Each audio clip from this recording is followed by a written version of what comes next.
Welcome to this edition of At the Mic. I'm your host, Keith Malinak.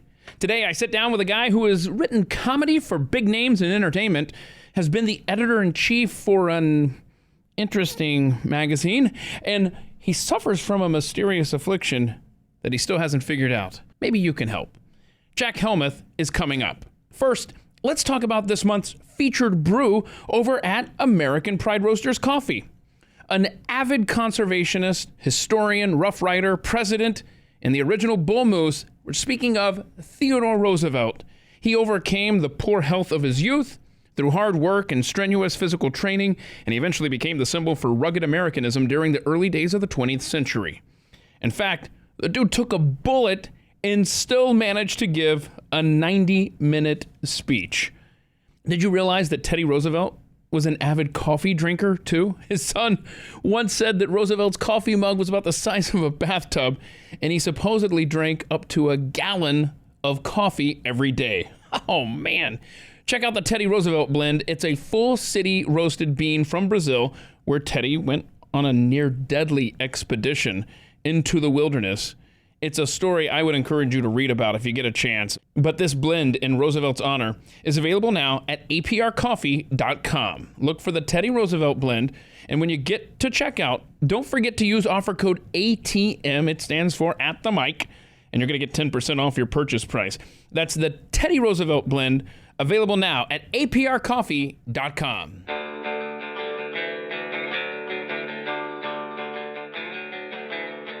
You're listening to At the Mic with Keith, an independent podcast production. Jack Helmuth is my guest this week. It was great getting to know Jack. He co-hosts his own podcast along with a previous At the Mic guest, Brian Sack. Be sure to look for the Questionable Material podcast when you're done with today's episode with Jack Helmuth. We talked about that and about so much more in our conversation today. Jack Helmuth, thank you so much for making time. If people are unfamiliar with you, I want you to, right out of the gate, tell them about a podcast that you do with a previous guest of mine, Brian Sack, Questionable Material. Tell us what you guys do, and welcome to the podcast as well. Thank you so much, man. Thanks, buddy. You owe me one. I mean, let's get that out of the way. Yep. No. It is my pleasure to be here. I've been looking forward to this. You reached out to me a few months ago to do this. I've been looking forward to doing this for ever since then. Thank you so much for having me. It really is such a cool thing to be here with you. So absolutely. Yeah, man. Our podcast, it's our podcast. So it's a comedy podcast, and it's not one of those comedy podcasts that just like talks about comedy, like, oh, in the days of stand-up comedy, and they tell stories and sort of wistfully talk about comedy. We perform comedy. We execute comedy. We want to tell jokes, man. Like, that's all that really matters to us on that show, is we just want to be funny as often as possible, and that is our only agenda. We're not trying to get anyone elected. We're not trying to get anyone impeached or fired or canceled. All we want to do is just make you laugh, and we will make fun of anybody and everybody to do that. We had a show back in the day that'll probably come up on the Blaze. It was called the BS of A, and that was the same mission statement we had on that show. It was no sacred cows. Just, make fun of the left, make fun of the right, make fun of Glenn, as long as we're fair about it. Yeah. And as long as it's funny. That's like our only agenda is like, hey, Matt Gaetz is in the news. Like, oh my gosh, we got to make fun of that. If Biden is stumbling up the stairs, oh my gosh, we got to make fun of that. Like, we just want to make people laugh, man. That's our only agenda. And it's really fun. It's called Questionable Material. And it really is a great joy to do sort of, comedy. As a comedy writer, it's very hard to do comedy these days where it's just about laughs and not about applause and not about just people agreeing with you. And it's so necessary in this time. We have to have this corner of our world where, like you said, it's just a place where we go to laugh, not where there's an agenda or anything like that. And it's very necessary. I'm a big fan of your podcast. You guys make me laugh out loud on a regular basis. So I hope people will definitely check out Questionable Material. You guys do a great job over there. Thank you. The things we talk about, like, you can't say some of the stuff that we say on TV or any place anymore because it's offensive. And like, we sort of have a philosophy, sort of like Michael Che, the anchor on Weekend Update, and he's black and he's hilarious. And he sort of has this philosophy where you should make fun of everybody once a day. Uh-huh. Doesn't matter. Gay people, straight people, trans people, black people, white people. Just make fun of everybody once a day, and then we're all just having fun, having a laugh, and coming together, having comedy unite us instead of like divide us. Like it's all in good fun. If we make fun of a white person this week, we're gonna make fun of a black person next week. Just there's no, because it's not hateful. It's just like silly and it's unifying, man. Right. Equality through comedy. How about that? Yeah. You like that? Yeah, nice. Oh. Yeah, you can write that. You can have it if you want it. Hold on, I got to call the trademark office. I'll be right back. Okay. We're just going to wait here while Jack places a phone call. I do want to tell you, good people of this audience at the mic, that Jack was born in Norfolk, Virginia, and I'm sure he's already finished making that phone call to the trademark office. Are you back, Jack? I am. Unfortunately, all phrases and company names with the word equality have been taken. Oh, no. I should have seen that coming. I'm so sorry. Me too. Doggone it. Sorry you had to waste your time with that phone call. So how was life growing up in Norfolk? How long were you there, man? I was there for a year and a half. Came out of the hospital straight to a trailer park. Oh, nice. So I'm a real child of white privilege. Uh-huh. And we went to the trailer park in Norfolk, Virginia, and then moved to Columbia, South Carolina for a couple years, and then which I have my first memories there. And then for start kindergarten, I moved to a little rural town in south of Rochester, New York, called Avon. It's a farming community. My graduating class had 69 kids in it, so it's a real small school. Every late March, the town would smell of manure because all the fields would thaw. So it's like, for 2 weeks, it'd just be like manure every time you stepped outdoors. And it was just a small little farming village about 20 miles south of Rochester. There's nothing like frozen cow poo melting in the spring. You know what? I had a job writing greeting cards for a while, and that was one of my go-tos. So hang on a second. I was an adult when I made a similar move. We moved from Charleston, South Carolina to New Jersey, which is pretty similar to Columbia, South Carolina, to Rochester, I would imagine. Yeah. And you said it was about kindergarten. Even at that young age, was that a bit of a culture shock or not so much being that young? No, being that young, every kid was just there was no sort of culture shock. I mean, we went from a small town to a small town. So to me, there's no difference at all. Mm-hmm.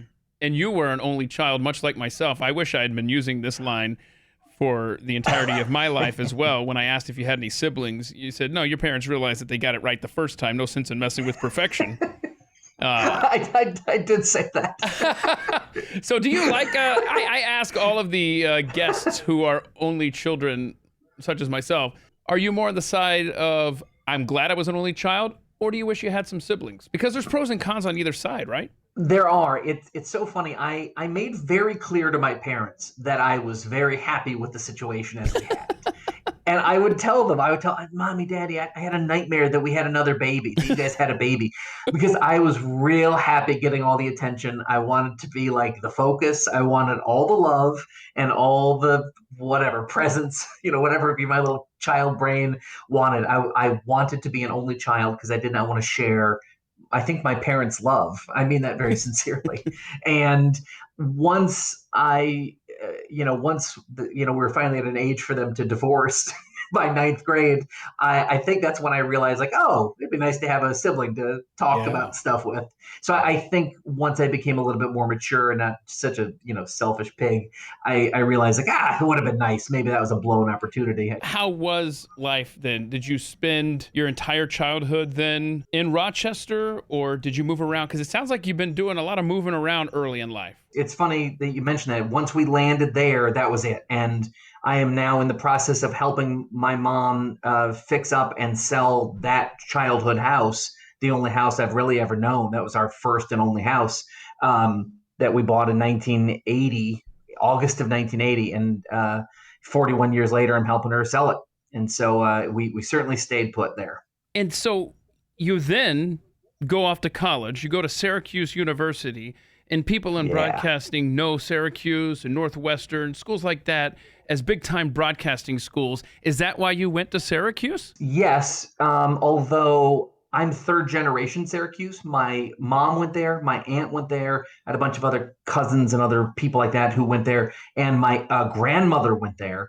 and my grandparents were married in the chapel on campus. How cool and is this is that? back when, yeah. So I mean, like literally on the quad, I would walk by every day the chapel that started my family's lineage. I wouldn't be alive if it weren't for Syracuse. So I love Syracuse, and it just so happened the school that I love and am so grateful for was 2 hours away from my home that I grew up, and had the best major in the industry for what I wanted to do. So it was a real, it was truly the fate stepping in, saying this is where I belong. That obviously worked out great. How often did you find yourself going back to wash clothes? It wasn't the washing clothes issue. I was able to do that fairly easily. It was being away from home. My first year, I was miserable, man. I cried.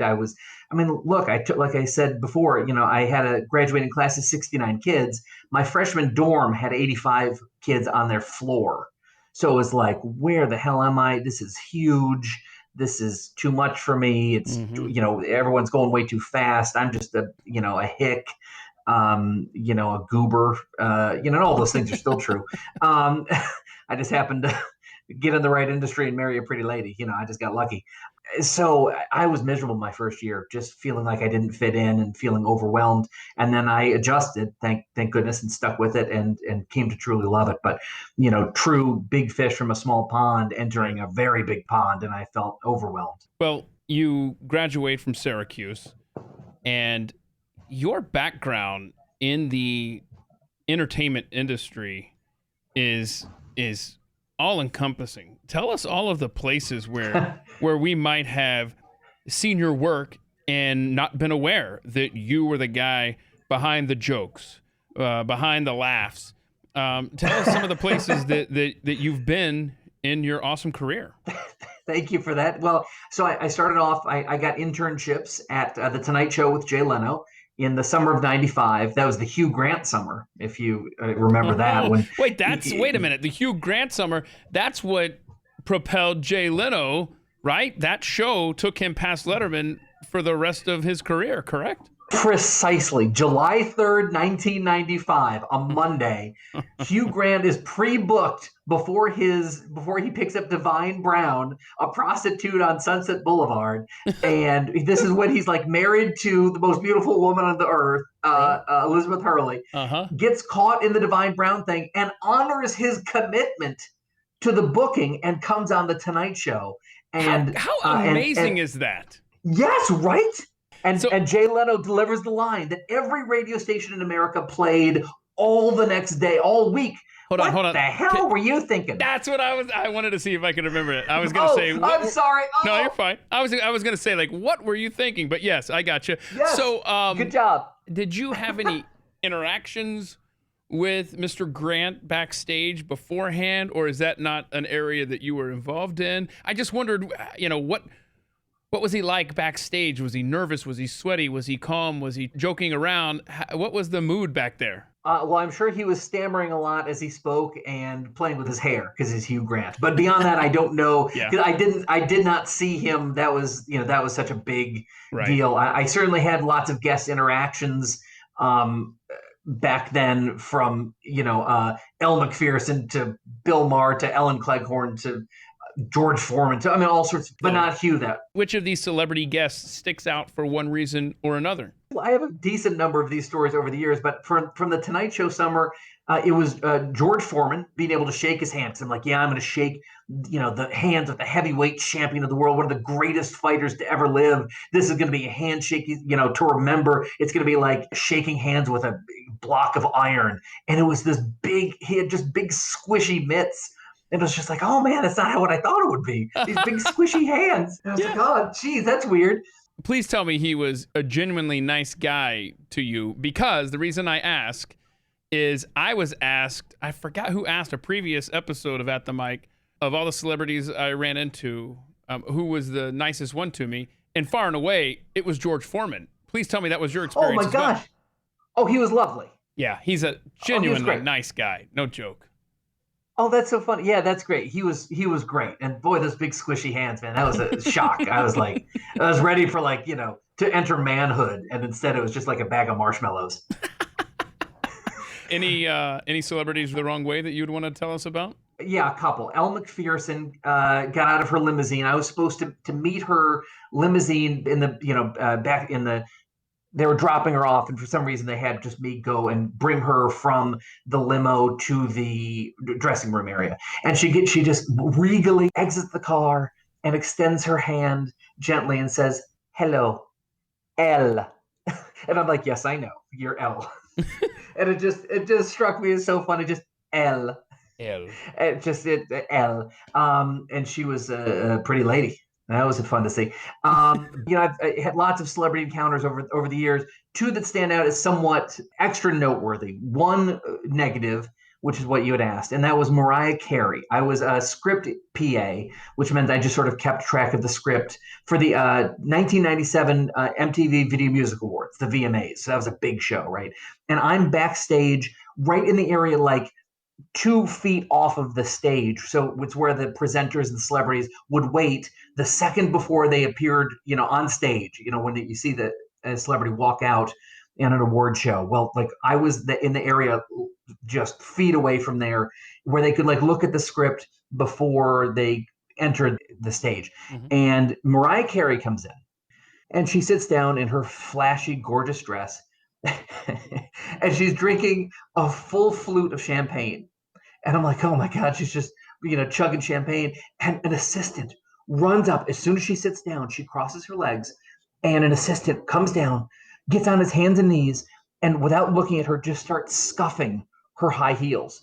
Just as she just chugs champagne, just scuff, scuff, scuff, scuff, scuff, scuff, scuff, scuff. Just a guy on his hands and knees scuffing her shoes so that, they won't be too smooth so she can walk perfectly. And it was just an image of, of royalty and a peasant pleasing her highness. And it was just like, really made me laugh. And then the other interaction that I had that was so memorable was Vince Vaughn at Saturday Night Live. And I talked about this a little bit on the podcast, so you may have heard this story, Keith. But so Vince Vaughn comes and hosts Saturday Night Live. So this is when I'm working at Saturday Night Live, and which is another question that you had asked about, some of the shows that I've been to. So I after the Tonight Show, I interned at Late Night with Conan O'Brien, which is an amazing experience. And then after college, I got my first job at Saturday Night Live, where I worked for 3 years.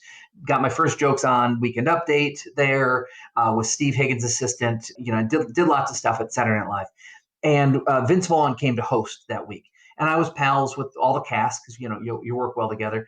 And Jimmy Fallon and I would always do this. Jimmy and I were 2 weeks apart in age. We're pretty much the exact same age.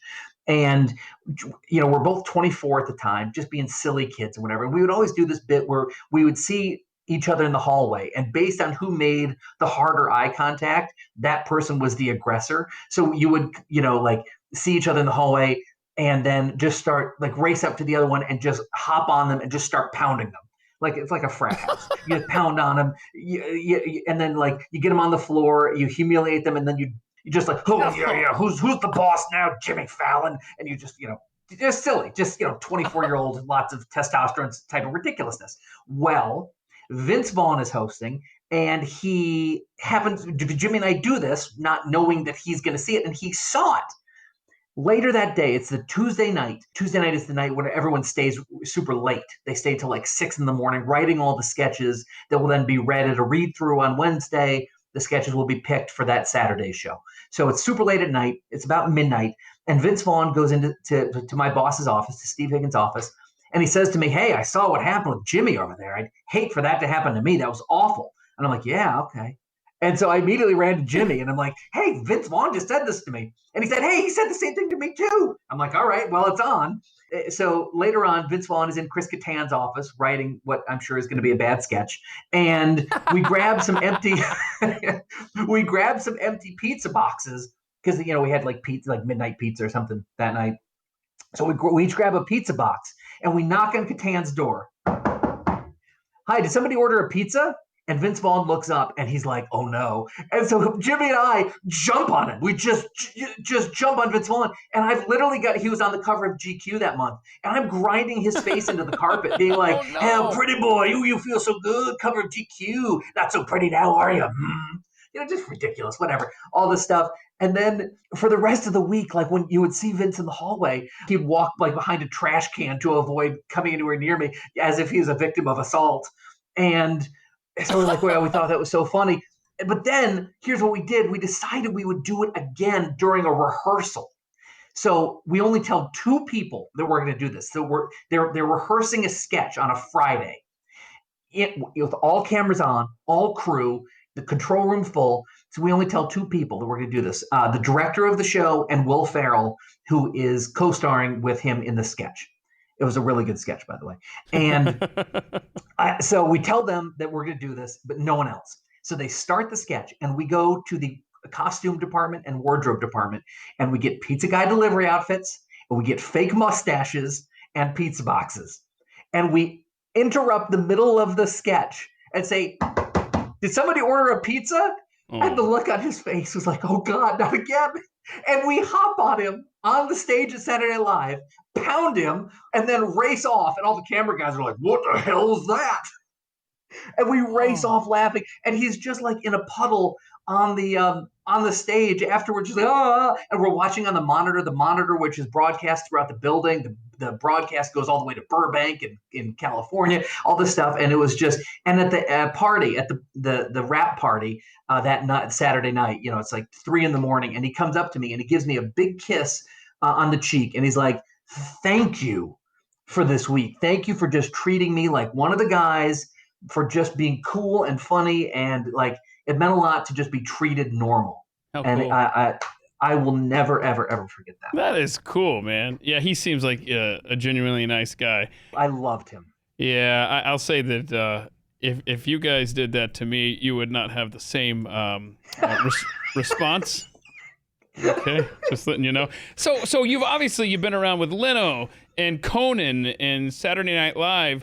It sounds like NBC was before I move on though, with Conan, sometimes he'll do these bits and he'll just have random staff members as a part of the bits. Were you ever a part of anything on camera with those shows that we could go back and look up? I was on one Conan. I don't remember the bit, and I'm sure it doesn't exist online. It was a fine but forgettable bit. But when I went to Saturday Night Live, I was on fairly regularly as an extra. Adam McKay, who's for my money, the funniest guy alive, would always put me into sketches.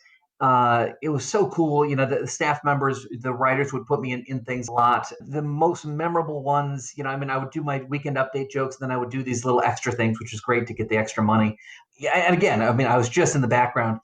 The ones that I remember as and this is a somewhat risque sketch, but the Tobey Maguire yoga sketch would be the thing you would type in, where Tobey Maguire is teaching a yoga class, and Will Ferrell is finally able to achieve his dream of being flexible in yoga class. I'll leave it at that. Okay. And at the end of that sketch, I walk in, and so that's me as back before my hair turned gray. And so I'm in that. I was in Adam McKay short film with Willem Dafoe.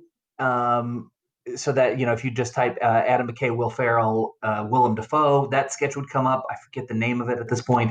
Andy Richter was in it. Lots of good people were in it. It's such a cool little short film. This is what launched his movie career. I've been on a lot of episodes of The Nightly Show with Larry Wilmore. You could look me up playing Racist Cop.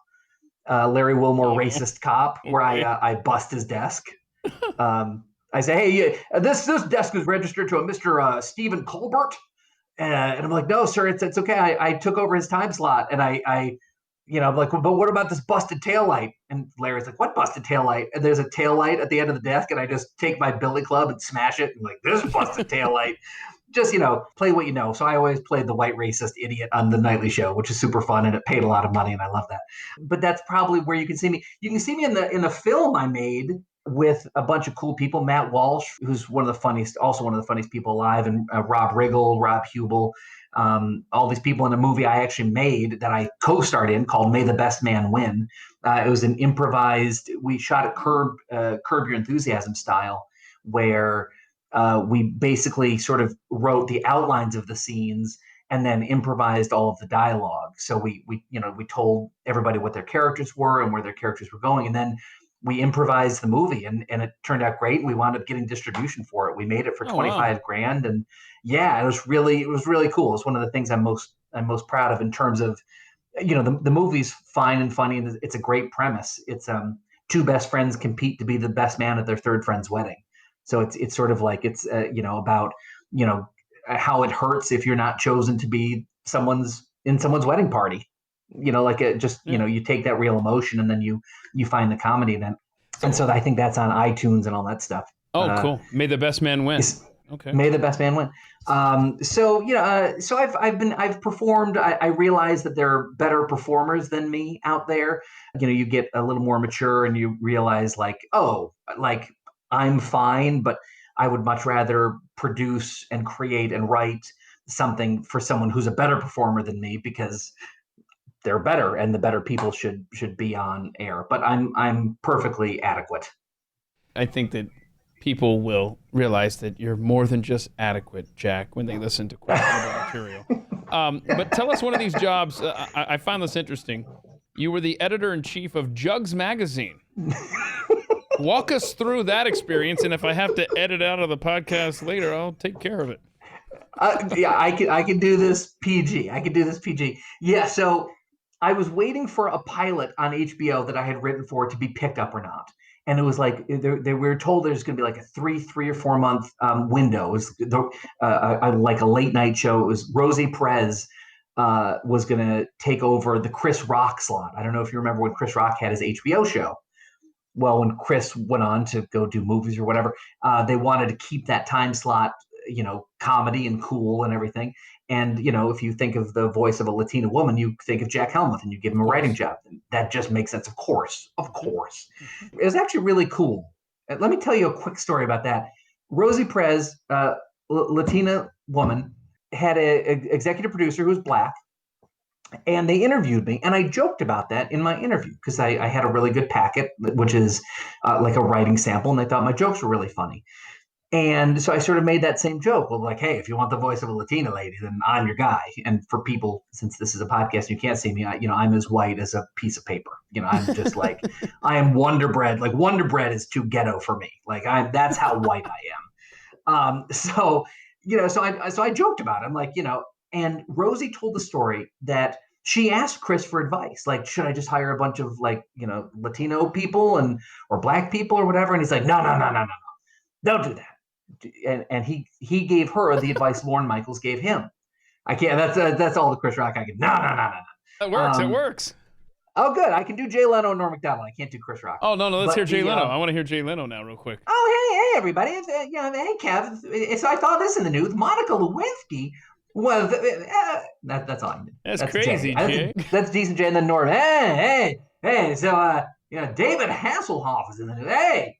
It's rusty. That's good. Hey, Jack. Hey, you got the jokes there on update there? That's good. No, that's good. Okay, sorry to interrupt your Chris Rock please. Story. So, as I said, adequate, perfectly adequate. Yeah. Okay. Just hire the funniest people. That's what Chris Rock told Rosie, and that's what Rosie and this guy did. They just found it was a small staff. They found it was, I think, only 5 or 6 writers. They found the people who they thought were the funniest. And it's like, God bless them. Like, that's, I just, I appreciate that they thought I was that, but I appreciate that they, made their decision that way. Anyway. I'm not sure that I just wanted to give them props.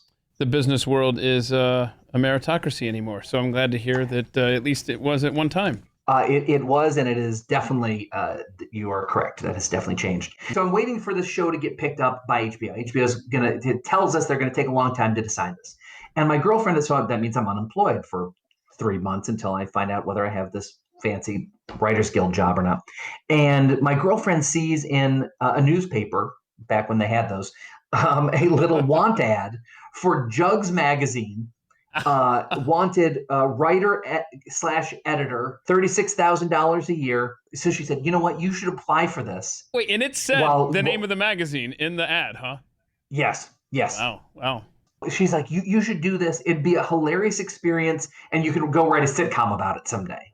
I'm like, yeah, okay. So I applied, and I think they wanted it to, like, in their dream, they wanted it to be like Maxim magazine. Like, they wanted it to be like, at the time, which was like the hit magazine. So like, oh, we'll have this joke slinging guy come in and, he can write all the stuff. And so I got the job. And when I tell you I wrote the entire magazine, I wrote the entire cover to cover magazine, which included there are, maybe 8 or 9 different models in each magazine. There were a lot of different, sets of pictures. And so I would write like pretending to be the woman.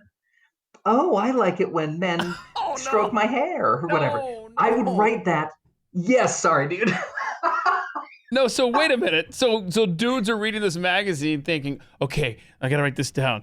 Women like their hair stroked. And it was you. It was me. It was me. It was me. And I couldn't help myself. I can't not write jokes. That is what I love. It is what I do. It is what I'm best at. So I would write these things where like, she would have like a gold colored toy, let's say. And I would say, I like to pretend I'm sleeping with C-3PO. Stupid stuff like that. Like, no woman is going to do that. No woman. No. And you were given that creative license, huh? Yeah, it was. It was a terrible choice on their part. I fit my entire fantasy baseball league in a story where it's like, I don't know who the baby's father is. Because it was a pregnant model. Because in Jugs magazine, they like to have pregnant models, which is weird to me, but I don't make those decisions. And so I fit my entire fantasy baseball league in as potential fathers. What? Wait, like people you know, or are you talking about MLB players? No, people I know, like people the fantasy, the owners of the other teams in my fantasy league. Right. Oh my goodness. Well, did they appreciate that? Oh, they loved it. I was a legend. That is awesome. I was a legend. So I obviously sent them all a copy, and it was, it was really cool. But then, so I would write all that. I would write movie reviews. I reviewed a movie that was like, how they have these like sort of dirty names, and then just put like part 8, part 9, part 10, part 11. Dirty Schoolgirls 11, that type of thing. So I wrote a review for. I'll say the less dirty name. We'll pretend it's Dirty Schoolgirls 9. And so I start my review of it like, look, I like to look at these movies as 3 distinct trilogies. You know what I mean? Just like ridiculous stuff like that. My favorite moment, I have a female comedian friend who loved what I'm about to tell you so much that she actually cut it out and framed it and hung it on her wall. For one of these reviews, I wrote the 3rd Harry Potter movie had just come out. So I wrote a review in Jugs magazine of the 3rd Harry Potter movie as a confused reviewer who was like, well, why aren't these people just going at it? Where it's like, this movie's so stupid, no one's going at it at all. Like, nothing good happens. And so I'm just like this angry, confused guy who like saw the 3rd Harry Potter movie and didn't get it. Oh my! These issues sound like gold. What time frame are we talking about for these? January through June of 2003. Yeah, man, it was crazy, and and obviously it didn't go well, and I was totally wrong for the job. Oh, my all-time favorite though. Oh my gosh, this is my favorite moment from that job. The magazine would take amateur pictures and publish them. So like, hey, send us your photos, and if we use them, we'll send you, $200 or something like that. And so, you would get, letters with photographs in them occasionally from people who wanted to be in the magazine. And of course, the number one thing you need in a magazine like that is proof of age, right? Because that's the thing that'll get the door shut down immediately if you accidentally include someone who's too young. So you have to send in a picture of yourself holding a photo identification in one hand and a piece of mail in the other, showing that it's addressed to you with your home address, so that you can see that the home address matches with the address on the ID and all this stuff. That was the rule. So we get this set of photos from this one lady, and we check the photo that she has sent in, and there she is holding her driver's license, and there she is holding a piece of mail from the bank, insufficient funds. That's awesome. I mean, that's dark humor, but boy, I thought that was funny. That's good. That's awesome. When did you meet your wife, Betsy, along the line? So I met Betsy long after I'd gotten that stink off of me. I met her through a dating website. We signed up within a few days of each other. It was on OkCupid. We were each other's first date on January 31st of 2010. We were engaged on April 16th, 2010. Oh, wow. We were pregnant in July of 2010 and married on September 11th, 2010. Wow, that's an interesting anniversary date you've got there. Well, if you're in New York City and want to save money on your venue, that's the date to do it. No kidding. So, it truly was. It was. So we just wanted to get married as quickly as possible. Mm-hmm. We felt like we'd found each other, and we knew we wanted to start having a family right away. Clearly, and so we were so excited to do it. Yeah. And so we started planning at the end of April, like, what's the soonest we can do? And obviously nothing was available that summer. And so we were looking at like the following summer, except for that one date, September 11th was like, no one wanted that as their anniversary date. And it was a Saturday. It was perfect. It was on a Saturday and it was free. All the vendors were free that we wanted. All the DJ, everything that we wanted was available that day, and we got it at a discount. So, instead of making it a sad thing, we honored people. We donated money to some charities, and we honored them at the ceremony. The victims of that day at the ceremony and everything. So we didn't pretend that it didn't exist, but we decided to take it back and make it we decided to make it a happy and loving thing as well, that they can't take a day from us. So that was sort of our thought process there. And it was the only day available. So we wanted to make it positive. Yeah, and you have two children together, Jack and Eden. I'm just curious, there's a Jack Jr. Why isn't there a Betsy Jr.? Yeah, well, that's a good question. Well, obviously, when you have a male heir, he can inherit your land. And so, we just wanted, you get that. Yeah. Huge tracts of land. Now that I have a proper heir. Yeah. Uh-huh. Well, he's actually Jack the Fourth. I'm Jack the Third. Oh, okay. Well, that's cool. Eden was actually my wife's choice. She gets to decide then. Very well. She gets to decide because, and my wife is very cool about naming our son after me, who is, and keeping that legacy alive. Sure. Very cool. You guys have a couple of pets. I've got to hear about, you got Carson, your Chihuahua mix. And by the way, when you responded to this email at the time, you said you had to take Carson to the vet the next day. Did that work out, that visit? Everything okay? Yes, thank you. He's actually, it was a wonderful visit. He was super, super healthy. For a 9-year-old, you start to wonder, he starts to slow down a little bit and super healthy. So thank you for asking. He's great. I'm glad to hear that. And then there's the cat named Kiki, who I guess Kiki's 6 months old. And I guess the day you adopted Kiki, she escaped. Yep. And you got her back after 36 hours. Yes. If memory serves, you talked about this on the podcast. I did. As well. Yeah. So what was the story there? So we drive to Connecticut. So we had this during the entire pandemic. We had actually the day after quarantine started, we had an appointment to go see a cat in this big apartment building in Brooklyn with this kind of crazy cat lady. And we decided to keep it, and we go, and it's sort of a risky move because there really was COVID everywhere around here at that point. And so we go see this cat, and we're like, oh, my daughter's got her heart set on getting a cat. So important to her. And so we wind up, and this lady winds up getting COVID like a week or two later. I don't know how we dodged that bullet. And so we wind up not getting that cat, and just one of the stories during quarantine that came out was that pet adoptions were through the roof and that pets weren't available, which is wonderful. But we couldn't find a cat. We tried. My wife probably submitted 25 applications, which is strenuous. I mean, that sounds easy, but it is not. People want all sorts of proof that you're a decent person and all sorts of crazy information about you before they'll consider talking to you about an interview to adopt an animal. It's crazy.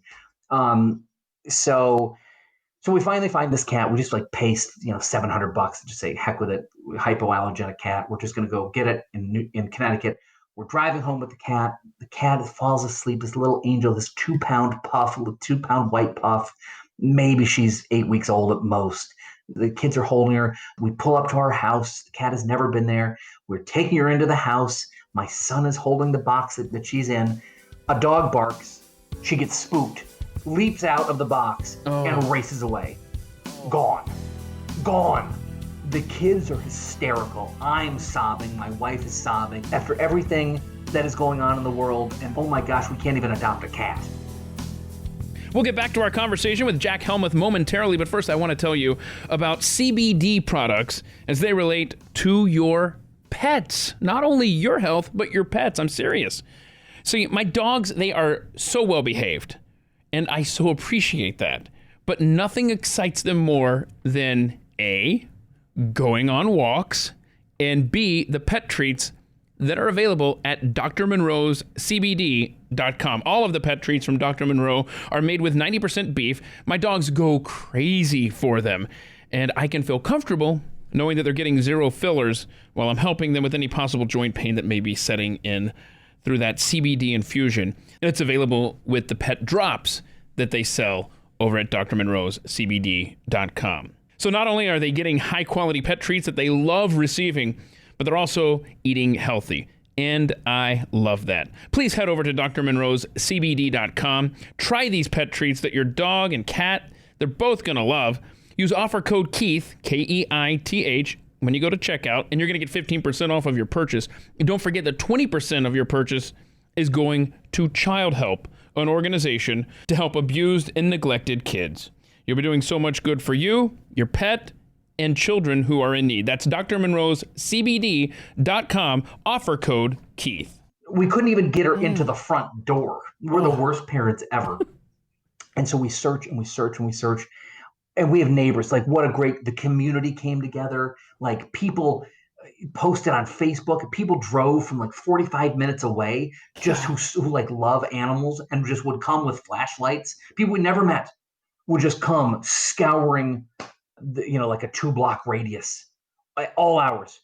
Like, I would make rounds at 11 o'clock at night, 12 o'clock at night, and I would run into people with flashlights looking for our cat. Wow. It was awesome sense of community, and like, we're in this together. It's like, it's everything you want, for people, from humanity, like, we're in this together. It was awesome. And so, but we couldn't find her. She was, she's a 2-pound, just a wisp of a thing. We have a ton of raccoons, a ton of hawks, a ton of possums, things that would just rip her up just in this community, not to mention cars and all sorts of things. And like, the odds are so long that we're going to get this cat back. So we go to the I think it's the ASPCA, and rent a bunch of animal traps, a bunch of cages where you put food in the back and the animal walks in and triggers the thing. And so we put, I rent 9 traps, and we put them in various areas close by with food in them. And you're supposed to be like, at dusk, you're supposed to take the food out because you don't want to catch the raccoons and possums and stuff like that. That's not a pretty scene. So we take the food out of all of those. And I tell my wife, just leave food in the one in our neighbor's shed.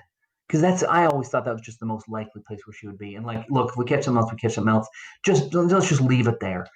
At 12:30 at night, that next night, so it's been 36 hours since we've had her at least. And she she doesn't know who we are. Doesn't know the house. She's not going to like wander back.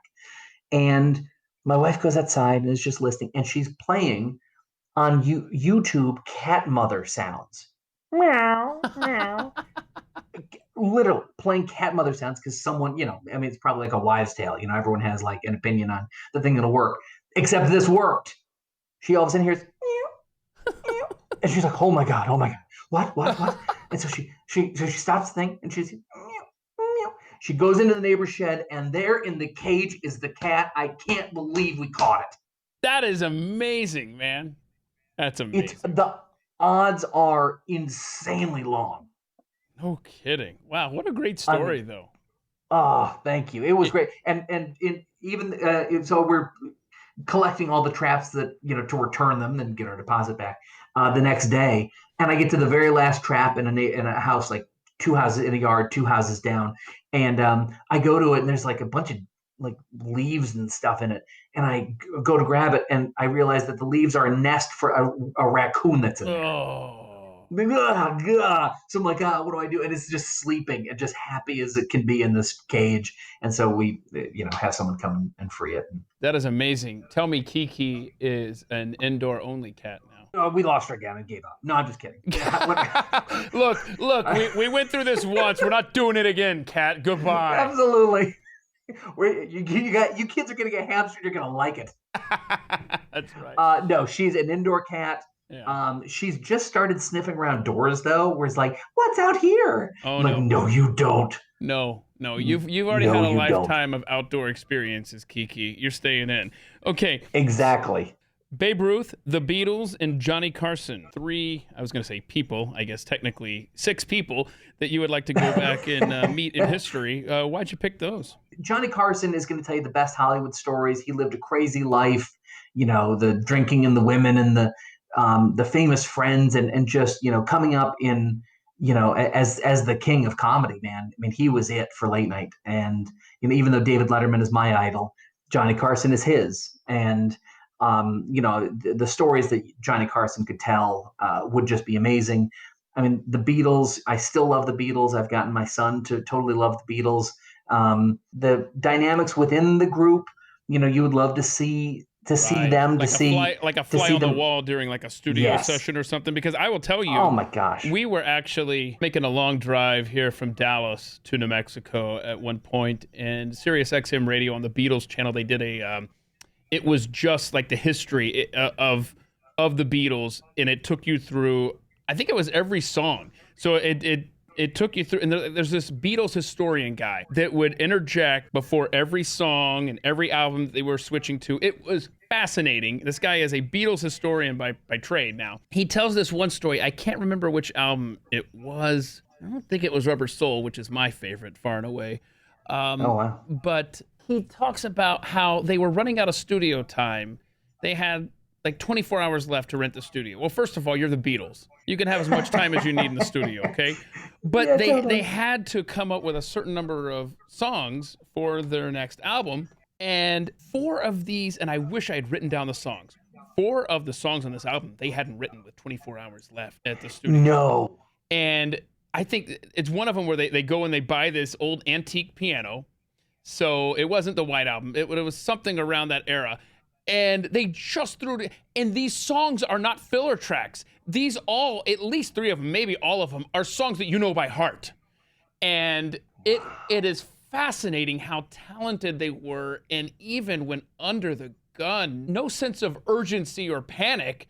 They just made art. And what a talented group. I almost think of it as like the founding fathers were great men that all came together at this perfect moment in world history to create the United States of America. It's like that's kind of how you feel when you put on a Beatles album, It's like here are 4 musicians that found each other and collaborated for, I don't know, 10, 15 years and gave us some of the most memorable music in all of history.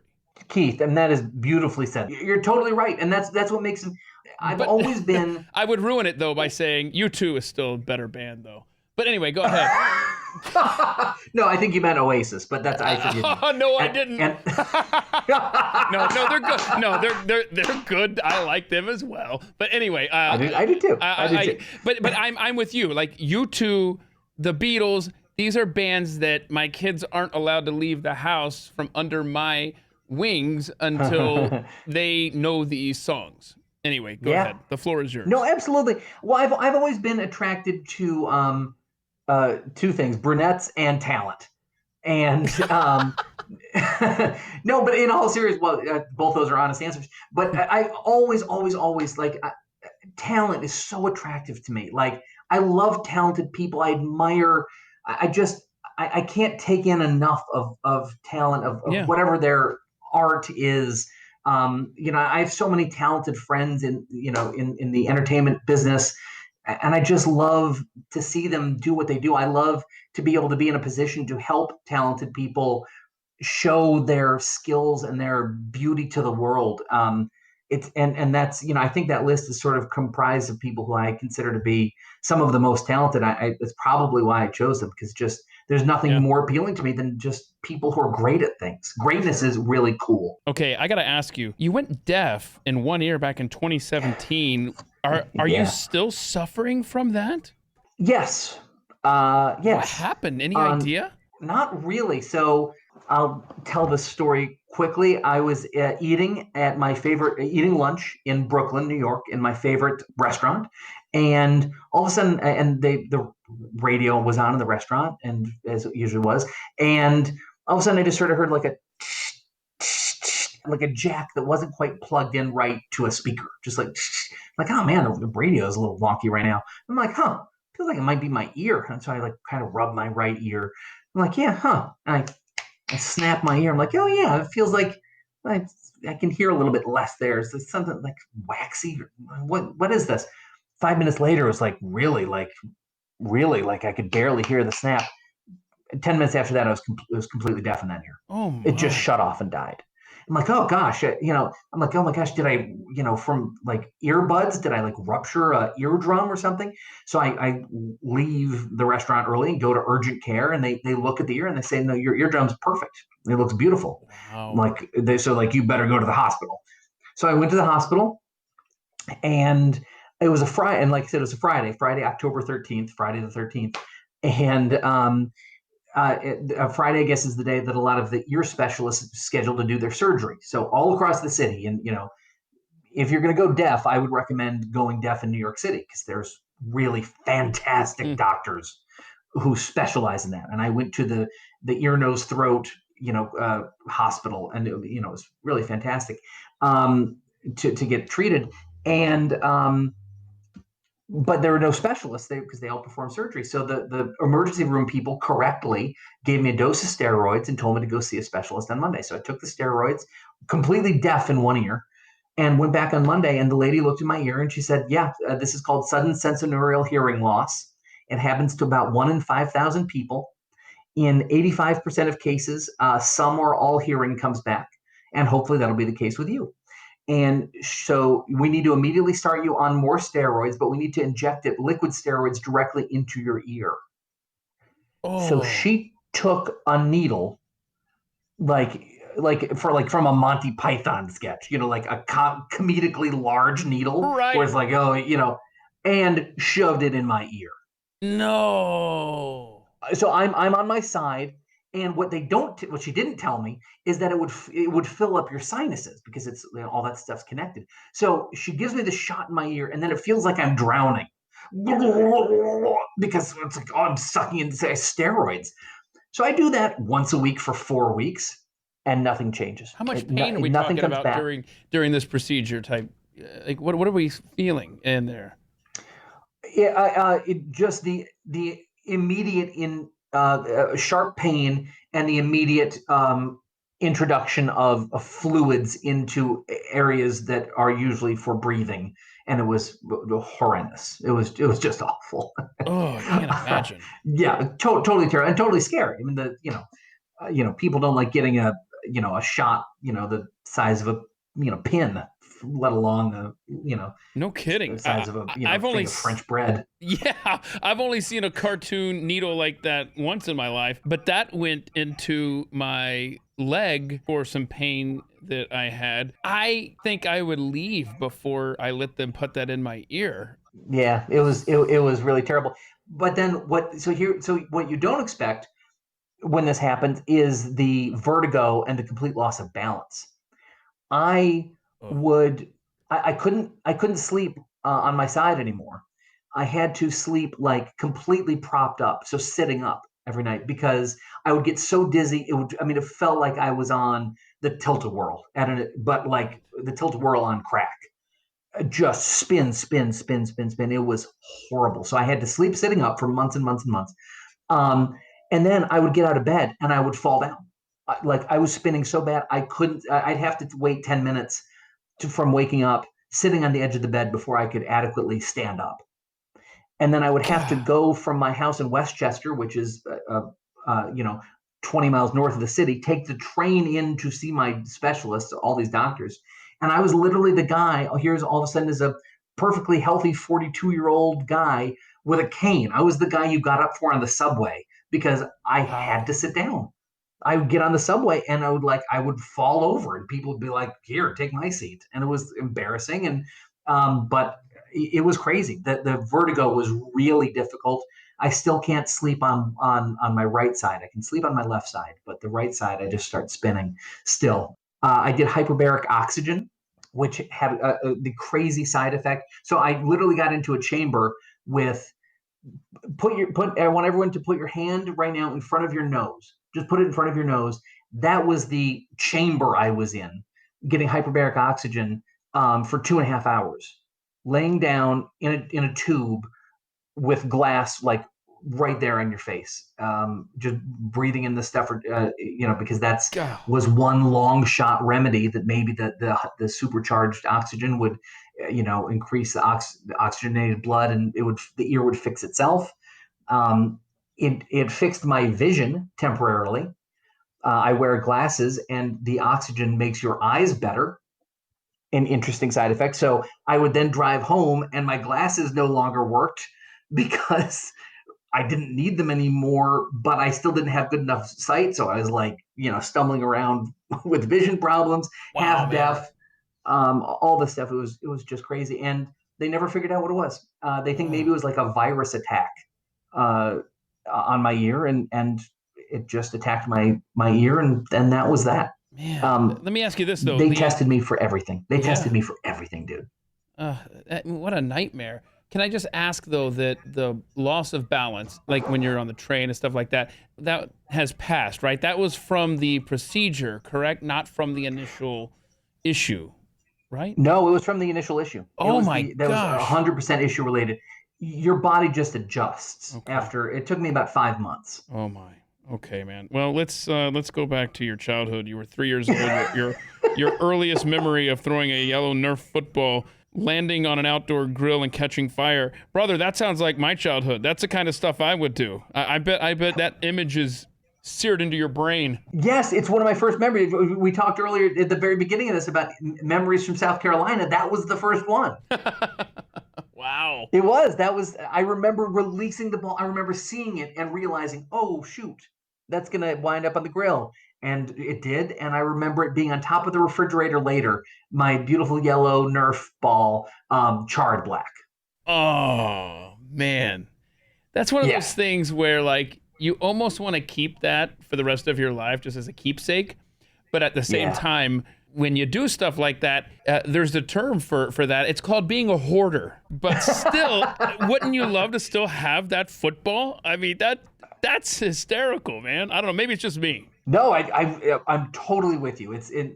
From there, my athletic career only went down. Yeah. It's why I got into comedy. Right. That sounds about like my trajectory as far as athleticism as well. Tell us about your mom, man. Oh man, super super cool.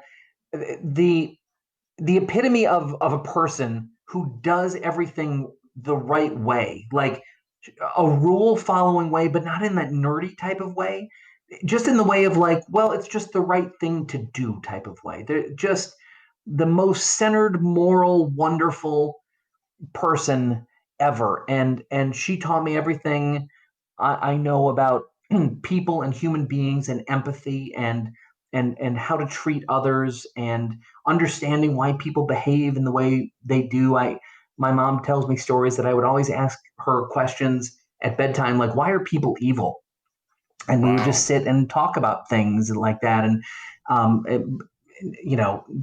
it doesn't even have to be that grand. Why does someone behave in this small little way? Why is someone upset at a clerk in a store? Like, why is that man yelling? Why is any of those things? And we would just talk about it. And she gave me a really great understanding of just human beings and just empathy, man. She's the best. She's irreplaceable, man. She's alive, thank goodness. And she has emphysema, so I was very scared during the pandemic, because if she gets it with her conditions, she'd be a goner. This thing came ashore looking for Janet Helmuth to gobble her up, because she'd get it, be gone in a day. And she stayed safe, and she's just the best ever, man. She's aren't moms the best?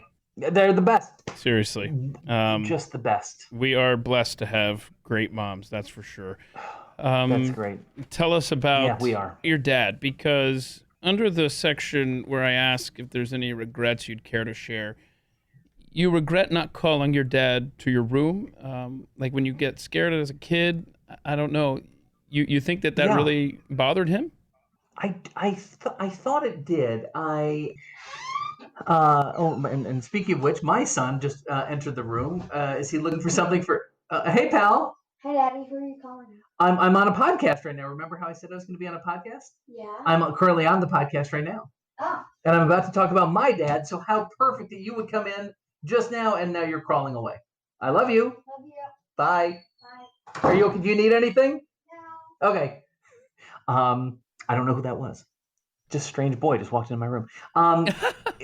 It's so funny. It's so funny that he walked in there. You can cut that out if you want. But it's so funny that I remember when I would be scared at night, as a kid, as 5, 6, 7, or want something, and I would always call my mom. Mommy, can you come here? Mommy, can you come here? I need this. I need something.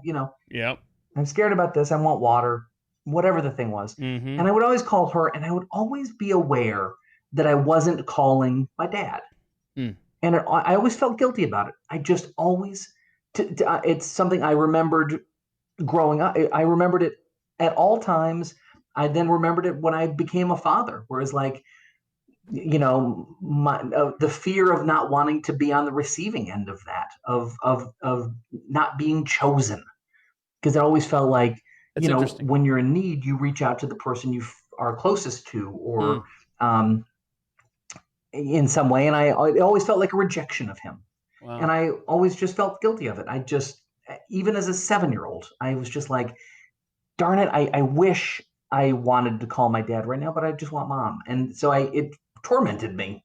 Now, is your dad no longer with us then? I mean, no, he's definitely with us. Jack the Second is alive and well. Well, have you talked to him about this? And if so, what was his response? You know what? That's a fantastic question. I have not. We've talked about a lot of things, but I never brought that up. I think that now that you asked me that, I think I'm still, which is ridiculous. How can you be ashamed of something you do as a 7-year-old? I think I'm still embarrassed that I made him. I don't want to bring up the fact that it might be uncomfortable for him, that he would ever feel not chosen. So I have never brought it up. Well, as someone who's lost their dad and has interesting, incredible amounts of things that I wish I had discussed with him, I would encourage you to look for an opportunity to talk to him, because dads are complicated, man. I mean, every dad-child relationship has to have more complicating factors than, and maybe I don't know what I'm talking about, and maybe I'm just speaking from my own experience, but it seems like the father-child relationship is a lot different than the mother-child relationship, in that the communication between mother and child seems to be, at least in my experiences, seems to be a lot more organic and easier, because with the dads being dudes, there are so many layers there. Again, maybe this is just, maybe I don't know what I'm talking about, but it just seems like guys are harder to express themselves and to express to them. I don't know. But I'm just telling you, as someone who wishes that my own dad was still around, take the opportunity to talk to him, because when he is gone, then you're going to really wish that you had, and maybe this isn't something that you want to discuss with him, but if there is anything on your heart that you feel needs to be discussed, which could be light years away, you never know. That's just it, Jack. You don't know where this conversation could lead and what you guys could end up talking about. So anyway, I would just say, if you have something to say, do it, because one day you're going to have something to say and you're not going to have the opportunity. You know what, dude? That is beautifully said. I'm so glad you said that. I think that's a great thing for everyone to think about, and certainly me. What would be your number one thing? Is there a one thing that sort of still gnaws at you where you're like, not for this podcast? Yeah. There might be legal ramifications. No. Oh wow. Okay, cool. No. It's I will say the fallout following my dad's death, and there are so many questions.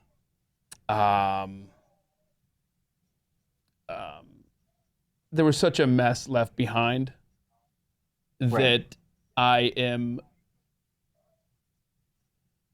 am personally very hurt that there wasn't better communication.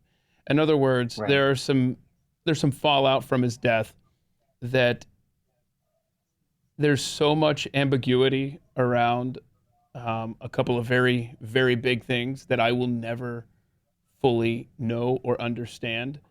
And it sucks that I will never have the opportunity to have these questions answered.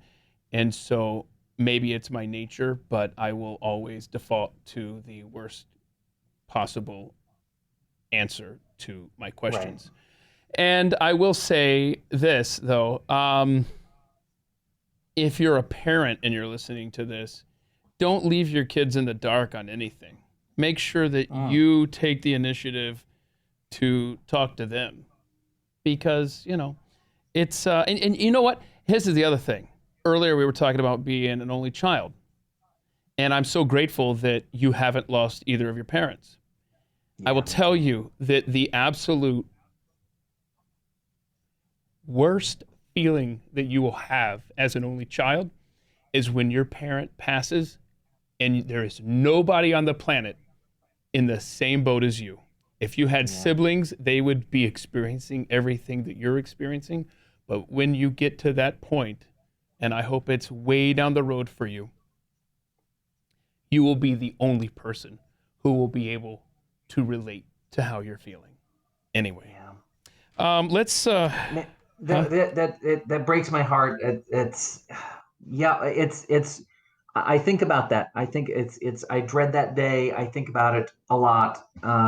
Which seems silly. Why waste the time alive worrying about those moments when they're not here? But I think about that a lot and realize that will be a burden that I'll have to carry. And I'm afraid of it. I didn't even think about it until it happened to me. So I'm glad you're looking far ahead. Besides, you may talk to your dad about something, and something may come out of that conversation that you never thought about that you will be able to impart to your children at a future date. So at least take the opportunity if there's any questions that you want answered or anything you want to discuss while you can, man. That's what I would say. Can I tell you something my dad shared with me? Sure. Because he was adopted, he volunteered when I was 17 years old. After going to see our first Yankee game, he told me where I was conceived. Was it at Yankee Stadium? Now that's a story, man. It was in Monument Park. Okay. Under the Babe Ruth monument, which is why I wanted to be Babe Ruth. It was on New Year's Eve at my grandmother's house. Oh, okay. And so when she passed, I sold the bed I was conceived on for $25. Did you know that was the bed at the time then? I did. Oh, wow. Yeah. There's a lot of history there, huh? Oh, a lot of history. This is for collectors. Yeah, that's wow. So I'm sure that's on eBay now. Famous podcaster bed historic. Just sure. Google it. I'm sure it's there. I'm sure it is. I mean, I will say that's not one of the things that I would be moved to discuss with my dad if he were still here. But I'm glad that you had that conversation. That's cool. Well, it's so funny because he just out of the blue said it, and he said it that because I never had a chance to know stuff like this. So clearly it was just I was getting close to going off to college, and he just shared this information. Like I don't know why he decided to, but just I think the pain that he still had about being adopted, being given up for adoption, I think was on his mind, that he was deprived, things like that, and decided to share that little piece of information. Wow. I don't want to make any assumptions here, but look at this, man. I mean, obviously, he's willing to talk to you about pretty much everything if he's telling you where you were conceived, man. Totally right. About my dad, the thing I will always think about with him, I think about this all the time, is he always made clear just how much he loved me. Like, it didn't matter if there was a fight, an argument or or like, oh, my dad's being mean because he's making me do my homework, whatever, the things you get mad about your parents about, whatever those things were. And never at any point, ever, ever, ever did I ever doubt that he loved me more than anything in the world, more than anything. And that I just, I admire that, a child of that age and of his circumstances, did in his very special, unique way, just made sure that his son knew that. And I always knew that. I just wanted to say that. That's great. That's awesome. Yeah. So do you want to tell us about your childhood experience with one Heather Wells in first grade? Oh my gosh. I can't believe I said all this stuff. Yeah, it feels better when you're typing it as opposed to talking it, right? Oh my gosh, Keith. Yeah, Heather Wells, my first grade love. I was a huge crush on her. She must have been a brunette. And and I think she was a huge crush on her. And I was a porker. I was a real chubby dude. Up until sixth grade when I became prone to diabetes and lost 40 pounds and was thin. Wow. After that, but so I was a fat kid from kindergarten through sixth grade. I was a big fat fatty, and Heather found out, as you always do in first grade, when someone has a crush on you, because you tell someone, they immediately tell the other person. And Heather Wells told me, "I'll never marry anyone who's fat," and it's it's sort of funny, but man, that I'm telling you. It sounds ridiculous. I'm a 46-year-old man, or am I? Yeah, 46. Boy, I go through the same thing. I'm like, wait, am I okay? Yeah. 47 could be. No, it's 46. Uh-oh. Call the kids. Did anyone else smell toast? Burning toast? Anyone? Oh. So I'm a 46-year-old man, Keith, with the two greatest kids, the greatest wife. I've worked in TV. I've had dreams come true. I've done amazing things, and I still have body issues to this day. And it is I probably tied to that comment. Wow. I have difficulty looking in a mirror. I hate the Zoom era because I have to see my fat Zoom face in the corner. It stayed with me as a first grader. I mean, what a silly thing. It's almost embarrassing that when you're 6 or 7, whatever you're in first grade, 6 probably. Why on earth would that still matter when you're in 9th grade or when you're 46? Yeah, but isn't it weird though how different things stick with us, and different seemingly innocuous comments turn into a lifetime of echoing around in our brains? Because we all, if I took a moment and revisited all the things that affected me in my life, I'm sure they were minuscule moments in time that meant nothing to anybody whatsoever, but means the world to you. But I got you. I totally understand that. Yeah, and maybe it's also then a good reminder to to be as kind to other people, because you never know what silly offhanded comment can stick with someone for 40 years. Wait a minute. I thought what you were about to say is maybe it's a helpful reminder to, I don't know, lay off the mega stuffed Oreos, but you went a different direction. Sorry about that. By the way, I want to throw something else here under your embarrassing moments and stuff. You talked about lip syncing at an SNL party.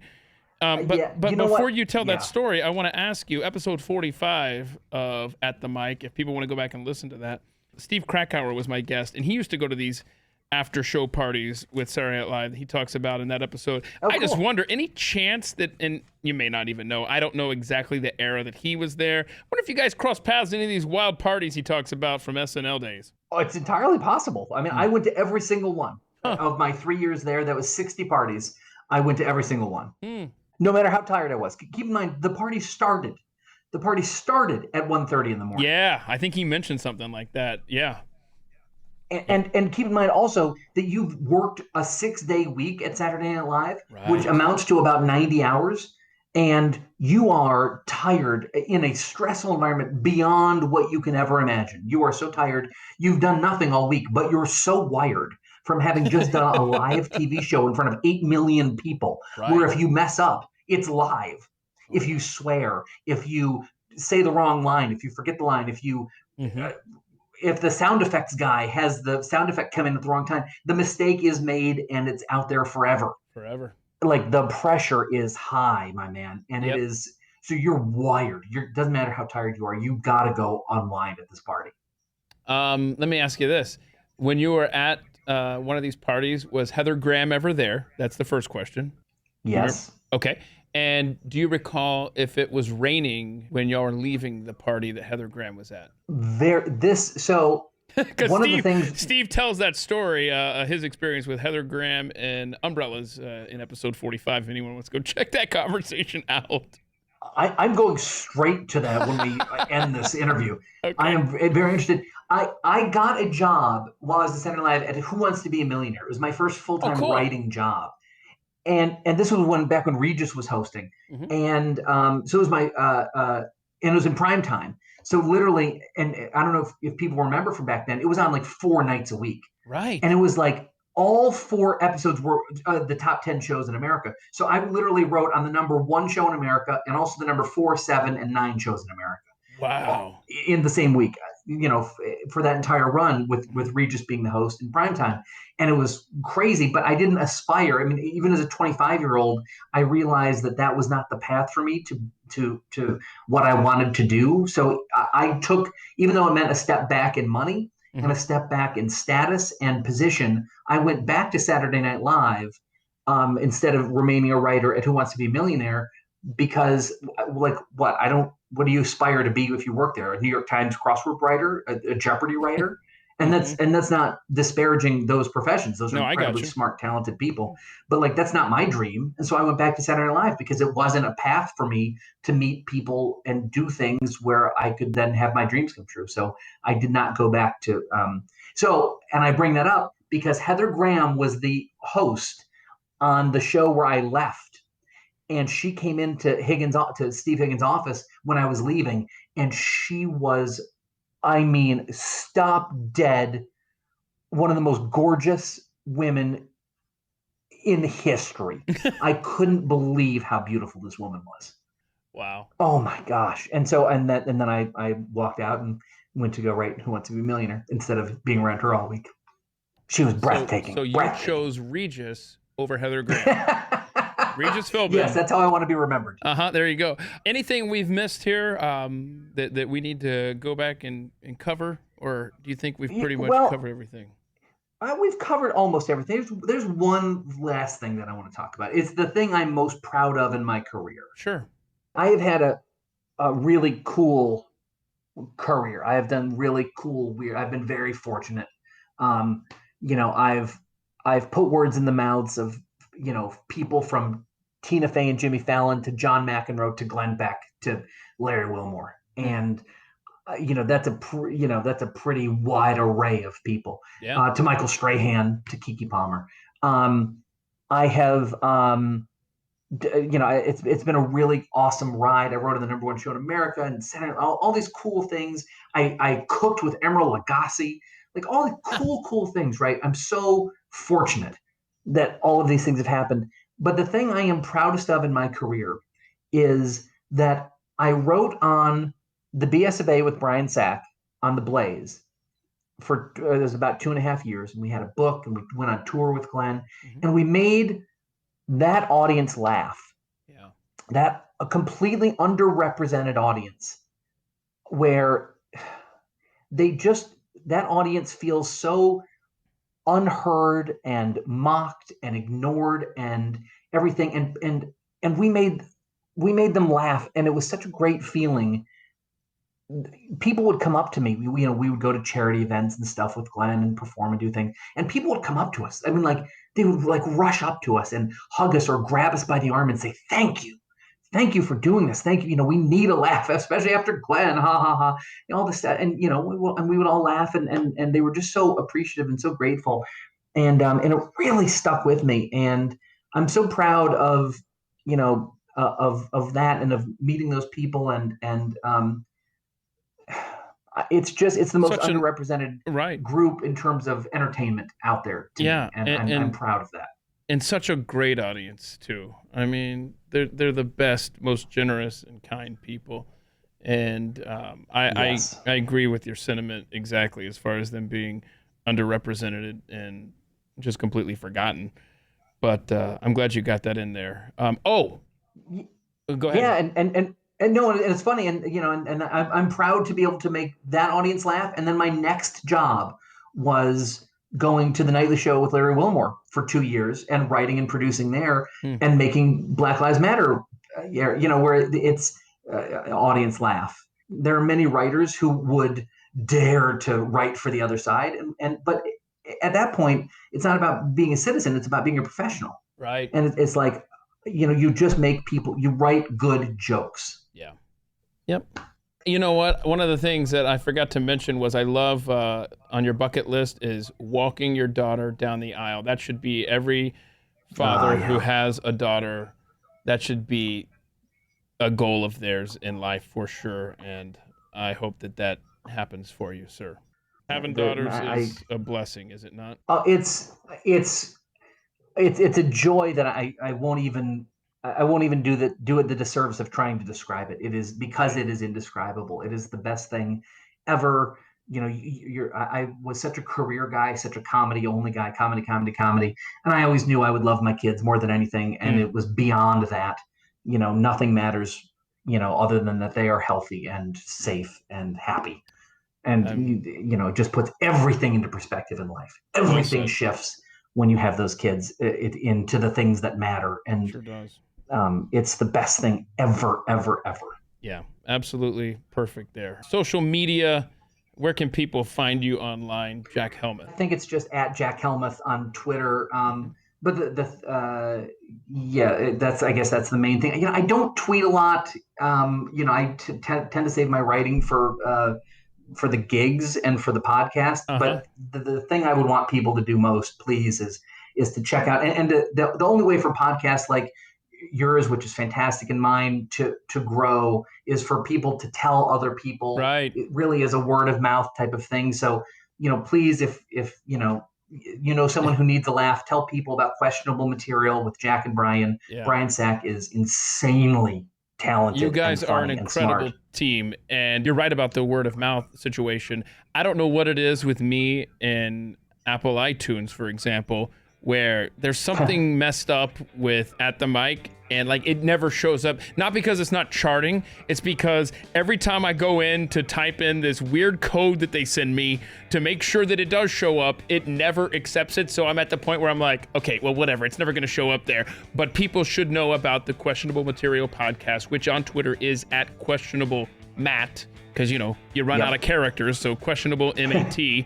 But do check out Questionable Material. Great podcast with Jack and Brian. You guys are so funny together. I love your show, and I hope people will check it out. Absolutely. Thank you. Thank you so much. I'm really proud of it. I really would like to see it grow because I think we can make it a thing and eventually get back on TV doing what we were doing before. So that's the goal. Jack Helmuth, man. Thanks for being a part of At the Mic. I really appreciate your time, buddy. I'm so glad we finally got to do it. What a great pleasure to do this. What a fun conversation. I forgot about all these things. It was really cool to just talk to you about such a variety of things, man. Yeah. Thank you, dude. I love you. Thank you so much. Sure thing. Hope to see you sooner rather than later, buddy. I hope so.